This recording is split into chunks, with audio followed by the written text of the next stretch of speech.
Мына қоғамда әзір талқыланып жатыр аруақ қолдау. Осы мәселесі.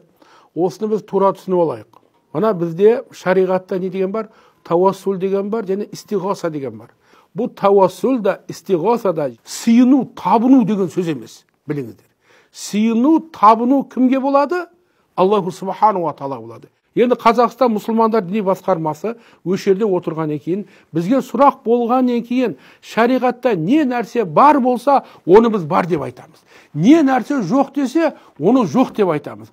Үзілді кесілді айтқан кезде құрметті халайық тура түсініңіздер. Әруақтың қолдасын деу, біз үшін не қылсын? Дұға қылсын деген сөз. Жаратушы, беруші бір ғана не? Аллаху субхану ва тағала. Жалынамыз, жалбарынамыз не Аллаға. Әруақтың өзі кеп еш нәрсені жарата алмайды. Ол жоқтан бар қыла алмайды. Құдай сақтасын, әлбетте аруақтың өзі ғана береді десе, ол не болады? Онда ширк болады. Ол ширк болады. Аруақ еш нәрсені бере алмайды. Аруақ тек қана біз үшін не қылады? Шапағат сұрайды. Енді бұның үкіміне келсек, бұл парыз емес, уажib емес, бұл не? Үкімі жайыз. Жайыз деген бұл ұрықсат. Қазақстан мұсылмандар діни басқармасы, ойбай, 5 уақыт намаздан кейін әруақтардан сұраңдар, солардан жәрдем сұраңдар деп айтып атқан жоқ.